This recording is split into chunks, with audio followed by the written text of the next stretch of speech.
નમસ્કાર ગુજરાત, આજના મુખ્ય સમાચારની અંદર અંબાલાલ પટેલે કહ્યું એટલે પાકું, હવે ઠંડી ભૂકા કાઢશે. ગુજરાતના ખેડૂતો માટે સૌથી મોટા સમાચાર. ખેડૂતોને મળશે 0% વ્યાજ દરે 65,000 રૂપિયા સુધીની કૃષિ લોન. દેવા માફી આંદોલનને લઈને પરેશ ગોસ્વામીની સૌથી મોટી જાહેરાત. ભાજપ સરકાર ઉદ્યોગપતિઓના દેવા માફ કરી શકે તો ખેડૂતોના કેમ નહીં? જાણો કયા ખેડૂતોને મળશે હવે હેક્ટર દીઠ 20,000 રૂપિયા સુધીની આર્થિક સહાય. ગુજરાતના મુખ્યમંત્રીની સૌથી મોટી જાહેરાત. જાણો કઈ તારીખે ખેડૂતોના ખાતામાં જમા થશે રૂપિયા 2,000નો 21મો હપ્તો. બીપીએલના રાશન કાર્ડ ધારકો માટે 5 સૌથી મોટી યોજના. આયુષ્માન કાર્ડ ધારકો આપે ધ્યાન. વાહન ચાલકો માટે ટોલ ટેક્સને લઈને સૌથી મોટી જાહેરાત.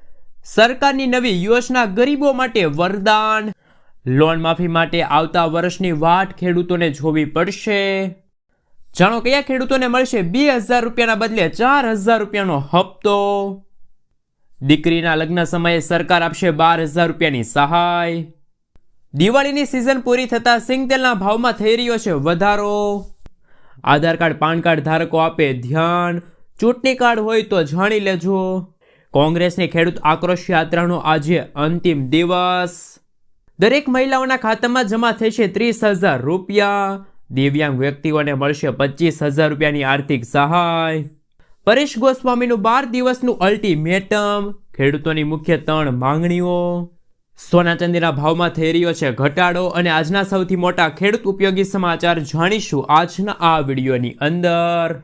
મિત્રો, દરેક સમાચાર દરેક માહિતી જણાવીએ એ પહેલા ગુજરાતના જે પણ મિત્રો ચેનલ ઉપર જો પહેલી વાર આવ્યા હોય તો મિત્રો ખાસ કરીને વિડીયોને એક લાઇક કરી ચેનલને સબસ્ક્રાઇબ કરવાનું ભૂલતા નહીં. સાથે આજનો આ વિડીયો છે જેને અંત સુધી જોતા રહેજો. સૌથી પહેલા મિત્રો અત્યારના તાજા સમાચાર ઉપર નજર કરી લે તો ગુજરાતના ખેડૂતો માટે સૌથી મોટા સમાચાર. ખેડૂતોને મળશે 0% વ્યાજ દરે 65,000 રૂપિયા સુધીની કૃષિ લોન. ગુજરાતમાં ચાલુ વર્ષે ચોમાસું અને ત્યારબાદ થયેલા કમોસમી વરસાદના કારણે ખેતી પાકને મોટું નુકસાન થયું છે. રાજ્ય સરકાર દ્વારા પાક નુકસાનીનો સર્વે કરાવ્યા બાદ ખેડૂતો માટે 10,000 કરોડ રૂપિયાનું પેકેજ જાહેર કરવામાં આવ્યું છે, જેમાં હેક્ટર દીઠ 2 હેક્ટરની મર્યાદામાં 22,000 રૂપિયાની સહાય ખેડૂતો માટે જાહેર કરવામાં આવી છે. બીજી તરફ રાજકોટ જિલ્લા સહકારી બેંક દ્વારા પણ ખેડૂતો માટે ખાસ કૃષિ લોન યોજનાનો નિર્ણય લેવામાં આવ્યો છે. બેંક દ્વારા ખેડૂતોને ખાસ કૃષિ લોન યોજના હેઠળ 0% વ્યાજ દરે લોન આપવામાં આવશે. આ લોન યોજના બનાવીને રાજકોટ તેમજ મોરબી જિલ્લાના મંડળી મારફતે ધિરાણ લેતા અંદાજે 2,25,000 ખેડૂત સભાસદો માટે 1,300 કરોડ રૂપિયાની જોગવાઈ કરીને હેક્ટર દીઠ 12,500 રૂપિયા અને વધુમાં વધુ 65,000 રૂપિયા 0% વ્યાજ દરે 1 વર્ષની મુદત માટે કૃષિ લોન આપવામાં આવશે. શું મિત્રો આવો નિર્ણય દરેક જિલ્લામાં લેવો જોઈએ કે ના લેવો જોઈએ? ખાસ નીચે કોમેન્ટ બોક્સમાં જણાવી આપજો. મિત્રો, તે પછીના સમાચાર ઉપર નજર કરી લે તો ખેડૂતો માટે આવી ગયા છે સૌથી મોટા સમાચાર. ખેડૂતોને મળશે હવે હેક્ટર દીઠ 20,000 રૂપિયાની આર્થિક સહાય. રાજ્ય સરકારે વાવ, થરાદ અને પાટણ જિલ્લાના કમોસમી વરસાદ અને પાણી ભરાવાથી અસરગ્રસ્ત ખેડૂતોને રાહત આપવા માટે એક મહત્વપૂર્ણ નિર્ણય લીધો છે. આ ત્રણેય વિસ્તારના ખેડૂતોને પાક નુકસાનીની સહાય ઉપરાંત હેક્ટર દીઠ 20,000 રૂપિયાની વિશેષ સહાય મળવાપાત્ર રહેશે. સરકારના આ નિર્ણય મુજબ વાવ, થરાદ અને પાટણ જિલ્લાના જે ખેડૂતોના ખેતરમાં 1 નવેમ્બર સુધી પાણી ભરાયેલું છે તે ખેડૂતો શિયાળુ પાક લેવાની પરિસ્થિતિમાં નથી તેવા ખેડૂતોને આ વિશેષ સહાય મળવા પાત્ર રહેશે. આ રાહત પેકેજનો લાભ મેળવવા માટેની અરજી પ્રક્રિયા ઓનલાઈન રાખવામાં આવી છે. ખેડૂતોએ ગ્રામ્ય કક્ષાએ ઈ-ગામ સેન્ટર પર VCEના મારફતે કૃષિ રાહત પેકેજ પોર્ટલ પર ઓનલાઈન અરજી કરવાની રહેશે. ખેડૂતોને અરજી કરવા માટે કોઈપણ પ્રકારની ફી ચૂકવવાની રહેશે નહીં. આ સેવા નિઃશુલ્ક છે. મિત્રો, તે પછીના સમાચાર ઉપર નજર કરી લે તો દેવા માફીને લઈને દિલ જીતી લે એવું પરેશ ગોસ્વામીએ કહ્યું છે. મેં ઘણીવાર કહ્યું છે કે હું મારા જીવનકાળ દરમિયાન કોઈ ચૂંટણી લડવાનો નથી. આ આંદોલન એક બિન રાજકીય છે. જો ગુજરાતના તમામ ખેડૂતો મારી સાથે હશે તો વિશ્વાસ અપાવું છું કે પરિણામ ઐતિહાસિક આવશે. મિત્રો, ખાસ કરીને જે પરેશ ગોસ્વામીએ જણાવ્યું કે આગામી 12 દિવસનું અલ્ટિમેટમ છે જાહેર કરવામાં આવ્યું છે. ગુજરાતના ખેડૂતોની ગંભીર આર્થિક સ્થિતિ અને પડતર માંગણીઓના સંદર્ભે પરેશ ગોસ્વામીએ સરકારને સીધું અલ્ટિમેટમ આપ્યું છે. સતત એક દાયકાથી અતિવૃષ્ટિ, અનાવૃષ્ટિ, વાવાઝોડાથી પીડિત ખેડૂતોને પોષણક્ષમ ભાવ ન મળતા આર્થિક રીતે નબળા પડેલા હોવાનું જણાવી તાત્કાલિક 3 માંગણીઓ સ્વીકારવા માટે માંગ કરી છે. ખેડૂતોના હક માટે આંદોલન પર બેઠેલા પરેશ ગોસ્વામીએ સ્પષ્ટ શબ્દોમાં જણાવ્યું, જો આગામી 12 દિવસમાં અમારી માંગણીઓ સ્વીકારવામાં નહીં આવે તો અન્નજળનો ત્યાગ કરી અને ગાંધીજીએ સિંધેલા માર્ગે ઉપવાસ આંદોલન શરૂ કરવામાં આવશે. આ સાથે તેમણે પક્ષીય રાજકારણ ભૂલીને આર્યા પારની લડાઈના સંકેતો આપ્યા છે. તો ચાલો મિત્રો જાણીએ કે કઈ 3 મુખ્ય માંગણીઓ છે કે જે હાલ રજૂ કરવામાં આવી છે. તો પાક ધિરાણ માફી, ગુજરાતના ખેડૂતોનું 2 હેક્ટરની મર્યાદામાં 3 લાખ સુધીનું પાક ધિરાણ માફ કરવું. જે ખેડૂતોએ પાક ધિરાણ ન લીધું હોય તેવા ખેડૂતોના ખાતામાં સરકાર દ્વારા 3 લાખ રૂપિયા જમા કરવામાં આવે. વીમાની રકમ ચૂકવવી. વર્ષ 2019નો પાક વીમો પાસ થયેલો હોવા છતાં જેમની રકમ મોટાભાગના ખેડૂતોના એકાઉન્ટમાં પહોંચી નથી તે બાકી રહેલી રકમ ખેડૂતોને તાત્કાલિક આપવામાં આવે. ટેકાના ભાવે થયેલી મગફળીની ખરીદીમાં પ્રતિ 2 હેક્ટર સુધીની મર્યાદામાં 200 મણ મગફળીની ખરીદી કરવામાં આવે. સાથે જ ચાલુ વર્ષે માવઠાના કારણે પલ્લેલી મગફળી પણ ટેકાના ભાવે ખરીદી લેવામાં આવે. શું મિત્રો તમારું કહેવું છે? શું તમે પરેશભાઈ ગોસ્વામીની સાથે છો કે નથી? ખાસ નીચે કોમેન્ટ બોક્સમાં હા કે ના જણાવી આપજો. મિત્રો ત્યાં પછીના હવામાન સમાચાર ઉપર નજર કરી લે તો હવામાન નિષ્ણાંત એવા અંબાલાલ પટેલની નવી નકોર આગાહી સામે આવી છે. ગુજરાતના હવામાન અંગેની આગાહીએ જોઈએ તો હવામાન નિષ્ણાંત અંબાલાલ પટેલના જણાવ્યા અનુસાર 16થી લઈને 18 નવેમ્બરમાં એક ચક્રવાત સર્જાશે. 18થી 24 નવેમ્બરે ફરી એકવાર માવઠું થઈ શકે છે. બંગાળના ઉપસાગરમાં ચક્રવાત સર્જાઈ શકે છે, જ્યારે 18થી 20 નવેમ્બર દરમિયાન ચક્રવાતની અસર રહેશે. આ સાથે જ એક વેસ્ટર્ન ડિસ્ટર્બન્સ પણ આવવાની શક્યતા છે. 18થી 24 નવેમ્બર દરમિયાન વાતાવરણમાં પલટો આવી શકે છે, જ્યારે 15 ડિસેમ્બર સુધીમાં વેસ્ટર્ન ડિસ્ટર્બન્સના કારણે કમોસમી વરસાદની શક્યતા રહેશે. 16 ડિસેમ્બર સુધીમાં માવઠું થવાની શક્યતા છે. 22 ડિસેમ્બરથી ઉત્તરીય પર્વતીય પ્રદેશોમાં જાણે હિમચાદર થઈ ગઈ હોય તેવું દ્રશ્ય જોવા મળશે. 22 ડિસેમ્બરથી કાતિલ ઠંડીનો વેગ મળશે. હાડ થીજાવતી ઠંડી પડશે. 11 જાન્યુઆરીથી ઠંડા પવનો ફૂંકાશે, તેમજ ઉત્તરાયણ બાદ પણ ઠંડા પવનો ફૂંકાવાની શક્યતા રહેલી છે. મિત્રો ત્યાં પછીના સમાચાર ઉપર નજર કરી લે તો હાલ સૌથી મોટા સમાચાર સામે આવી રહ્યા છે.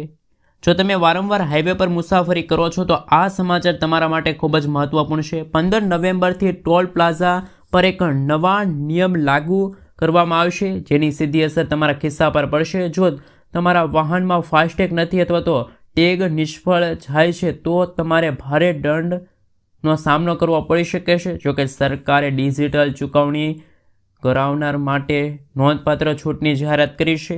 કેન્દ્ર સરકારે નેશનલ હાઈવે ફીના નિયમો 2008માં સુધારા કર્યા છે, જે નવા નિયમને લાગુ કરે છે. આ નિયમ હેઠળ જો કોઈ ડ્રાઈવર માન્ય ફાસ્ટેગ વગર ટોલ પ્લાઝામાં પ્રવેશ કરે છે અને રોકડથી ચૂકવણી કરે છે તો તેમની પાસેથી ડબલ ટોલ ફી વસૂલવામાં આવશે. જોકે જો તે ડ્રાઈવર યુપીઆઈ અથવા તો ડિજિટલ માધ્યમથી પેમેન્ટ કરે છે તો તેમને ટોલ ફીના ફક્ત 1.25 ગણો ટોલ ચૂકવવો પડશે. પરિણામે ડ્રાઈવરો હવે રોકડ કરતાં ડિજિટલ ચૂકવણીથી. મિત્રો ત્યાં પછીના સમાચાર ઉપર નજર કરી લે તો દીકરીના લગ્ન સમયે સરકાર કરશે 12,000 રૂપિયાની સહાય. ગરીબ પરિવારની દીકરીઓ માટે ગુજરાત સરકારે કુંવરબાઈનું મામેરું યોજના શરૂ કરી છે, જેમાં દીકરીઓના લગ્ન સમયે આર્થિક સહાય કરવામાં આવશે. ત્યારે આ સહાય વિશેષની માહિતી જાણીએ તો ગુજરાત રાજ્યમાં ગરીબ પરિવારના દીકરીના કલ્યાણ માટે આર્થિક રીતે મદદરૂપ થવા માટે કુંવરબાઈનું મામેરું યોજના છે એ શરૂ કરવામાં આવી છે. આ સરકારી યોજના લગ્ન કરવા જઈ રહેલી દીકરીઓ માટે છે. ગરીબ પરિવારની દીકરીના લગ્ન માટે આર્થિક રીતે સહાય કરવા માટે તેમને કુંવરબાઈનું મામેરું યોજના અંતર્ગત 12,000 રૂપિયા આપવામાં આવશે. આ યોજના અંતર્ગત જે રૂપિયા છે સીધા દીકરીના ખાતામાં જમા થશે. નબળા વર્ગની દીકરીઓને આ યોજના અંતર્ગત લાભ મળવાપાત્ર રહેશે. કુંવરબાઈનું મામેરું યોજના એસસી વર્ગની કન્યા છે, ઓબીસી વર્ગની દીકરીઓ છે તથા આર્થિક રીતે નબળા પરિવારની દીકરીઓ છે કે જે લગ્ન કર્યા પછી આ યોજના અંતર્ગત છે લાભ લઈ શકે છે। મિત્રો તે પછીના સમાચાર ઉપર નજર કરી લે તો પીએમ કિસાન યોજના લઈને સૌથી મોટા સમાચાર। ખેડૂતોને મળશે 2000 રૂપિયાના બદલે એક સાથે 4000 રૂપિયાનો હપ્તો। દેશભરના લાખો ખેડૂતો માટે નોંધપાત્ર રાહતના સમાચાર છે।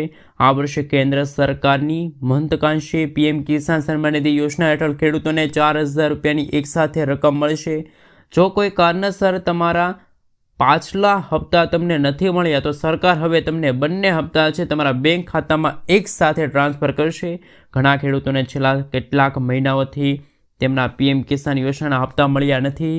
સરકારી તપાસમાં જાણવા મળ્યું છે કે કેટલાક ખેડૂતોએ યોજનાના નિયમોનું ઉલ્લંઘન કર્યું છે, જેમ કે પરિવારના દરેક સભ્યો માટે લાભનો દાવો કરવો, ખોટા દસ્તાવેજો સબમિટ કરવા અથવા જમીનના રેકોર્ડમાં વિસંગતાઓ। પરિણામે કેટલાક ખેડૂતોના નામ લાભાર્થી યાદીમાંથી અસ્થાયી રૂપે દૂર કરવામાં આવ્યા છે।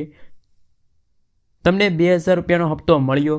ખાસ કરીને મિત્રો જણાવી દેજો કે 20મો હપ્તો તમારા ખાતામાં જમા થયો છે કે નથી થયો। અને જો તમારા ખાતામાં 2000 રૂપિયાનો 20મો હપ્તો જમા નથી થયો તો જ્યારે 21મો હપ્તો તમારા ખાતામાં જમા થશે ત્યારે તમારા ખાતામાં એકારે 4000 રૂપિયા છે એ મળવા પાત્ર તમને રહેશે। મિત્રો તે પછીના સમાચાર ઉપર નજર કરી લેતો બીપીએલના રાશન કાર્ડ ધારકો માટે 5 યોજના છે કે જે કેન્દ્ર સરકારે શરૂ કરી છે। સૌથી પહેલી યોજના છે ઇન્દિરા ગાંધી રાષ્ટ્રીય વૃદ્ધા પેન્શન યોજના, જેમાં 60 વર્ષ કે તેથી વધુ ઉંમરના વરિષ્ઠ નાગરિકોને આ યોજના અંતર્ગત લાભ આપવામાં આવશે। એવો બીપીએલના પરિવારો છે જેમની ઉંમર 60થી લઈને 69 વર્ષ હોય તો તેમને દર મહિને 200 રૂપિયા આપવામાં આવશે। તેમજ 80 વર્ષ કે તેથી વધુની ઉંમર હોય તો વૃદ્ધને દર મહિને 500 રૂપિયા મળવાપાત્ર રહેશે। ઇન્દિરા ગાંધી રાષ્ટ્રીય વિધવા પેન્શન યોજના, જેમાં 40થી લઈને 79 વર્ષની વય ધરાવતા સમાચાર વિશે વાત કરીએ તો આયુષ્માન કાર્ડ હોવા છતાં હોસ્પિટલો પૈસા માગે છે તો તમે ફરિયાદ નોંધાવી શકો છો। જો તમારી પાસે આયુષ્માન કાર્ડ છે અને તમે હોસ્પિટલમાં એડમિટ થાવ છો ને હોસ્પિટલના સંચાલકો દ્વારા તમારી પાસે પૈસા માંગવામાં આવશે તો તમે છે એમના વિરુદ્ધ ફરિયાદ નોંધાવી શકો છો। ફરિયાદ કેવી રીતે કરી શકો છો? હેલ્પલાઇન નંબર આપવામાં આવ્યો છે 14555 પર કોલ કરીને તમે ફરિયાદ કરી શકો છો। આ નંબરમાં કોલ કરીને તમારે અમુક જાણકારી આપવી પડશે, જેમ કે તમે કઈ હોસ્પિટલમાં એડમિટ થયા છો, તમે કઈ તારીખે એડમિટ થયા છો, તમને કઈ તારીખે રજા આપવામાં આવી છે, તમારા આયુષ્માન કાર્ડનો નંબર અને તમારી પાસે કેટલા રૂપિયા માંગવામાં આવ્યા છે વિગતો તમે છે એ મિત્રો જાહેર કરી શકો છો। તો આયુષ્માન કાર્ડને લઈને સૌથી મોટા સમાચાર સામે આવી રહ્યા છે। મિત્રો તે પછીના સમાચાર ઉપર નજર કરી લે તો ચૂંટણી કાર્ડને લઈને પણ સૌથી મોટા સમાચાર સામે આવી રહ્યા છે। રાજ્યમાં SIRની પ્રક્રિયા શરૂ થઈ ગઈ છે। બૂથ સ્તરીય અધિકારીઓએ મતદાતાઓના ઘરના દરવાજા ખખડાવવાના શરૂ કરી દીધા છે। આ પ્રક્રિયા સાથે સંકળાયેલા સવાલ અને જવાબ તમને મળી જશે। SIR પ્રક્રિયા દરમિયાન શું થશે? બૂથ લેવલ ઓફિસર મતદારોના ઘરે જઈને તેમની વિગતની ચકાસણી કરશે અને ગણતરી ફોર્મ છે એ આપશે। મિત્રો તે પછીના સમાચાર ઉપર નજર કરીએ તો સોના ચાંદીના ભાવમાં થયો છે ઘટાડો। સોના ચાંદીના ભાવમાં ઘટાડો નોંધાણો છે। 24 કેરેટ સોનું 768 રૂપિયા 700 થઈને 1,23,362 રૂપિયા 10 ગ્રામ પહોંચ્યું, જ્યારે 22 કેરેટ સોનું 1,13,000 પ્રતિ 10 ગ્રામ પર આવી ગયું છે। બીજી તરફ ચાંદીના ભાવમાં પણ 286 રૂપિયાનો ઘટાડો થયો છે અને ચાંદીનો ભાવ 1,55,000 પ્રતિ કિલોગ્રામ પર આવી ગઈ છે। છેલ્લા કેટલાક દિવસથી ચાલી રહેલી તેજી પર આજે બ્રેક લાગી છે। હજુ પણ આવનારા દિવસોમાં સોના ચાંદીના ભાવમાં છે મિત્રો ઘટાડો નોંધાઈ શકે છે। મિત્રો તે પછીના સમાચાર ઉપર નજર કરી લે તો દિવાળીની સિઝન પૂરી થતાં સિંગતેલના ભાવમાં થયો છે વધારો। એક તરફ કમોસમી વરસાદના કારણે ગુજરાતમાં સૌથી વધુ નુકસાન મગફળીના પાકને થયું, ત્યારે ધીરે ધીરે ખાદ્ય તેલ અને તેમની અસર અત્યારે જોવા મળી છે બજારમાં। રાજકોટમાં ખુલતા બજારે સિંગતેલના ભાવમાં વધારો જોવા મળ્યો। ખાસ કરીને મિત્રો ખુલતા બજારમાં તેલના ભાવમાં વધારો જોવા મળ્યો। સિંગતેલના ડબ્બે ભાવ 30 રૂપિયાનો વધારો જોવા મળ્યો। સિંગતેલના છેલ્લા 5 દિવસથી 60 રૂપિયાનો વધારો થયો છે। સિંગતેલના ડબ્બાનો ભાવ 2450 રૂપિયા હતો, જે 2510 રૂપિયા પહોંચ્યો છે। આવનારા દિવસોમાં ભાવ હજુ પણ વધે તેવી પૂરેપૂરી શક્યતા છે। ખાદ્ય તેલના વિક્રેતાઓનું કહેવું છે કે ચોક્કસ દિવાળી બાદથી ખાદ્ય તેલના ભાવમાં દિવસે ને દિવસે વધારો થઈ રહ્યો છે। મિત્રો તે પછીના સમાચાર ઉપર નજર કરી લે તો ગુજરાતના મુખ્યમંત્રીની મંત્રીઓને કડક સૂચના, સોમ અને મંગળવારે જનતાઓને મળો, 30 નવેમ્બર સુધીમાં રોડ ગુણવત્તાના રિપોર્ટ સોંપો. ગુજરાતના મુખ્યમંત્રી ભૂપેન્દ્ર પટેલે તેમના સાથી મંત્રીઓને વહીવટ કાર્યક્ષમતા અને જનતા માટે જોડાણને મજબૂત કરવા માટે કડક સૂચનાઓ જારી કરી છે. મુખ્યમંત્રીએ મંત્રીઓને આદેશ આપ્યા છે કે સોમ અને મંગળવારના દિવસ દરમિયાન કોઈ પણ બેઠક ન બોલાવી અને તે દિવસો ખાસ કરીને જનતા અને જનતાના પ્રતિનિધિઓને મળવા માટે ફાળવ્યા છે. આ ઉપરાંત તમામ પ્રભારી મંત્રીઓ 30 નવેમ્બર સુધીમાં તેમના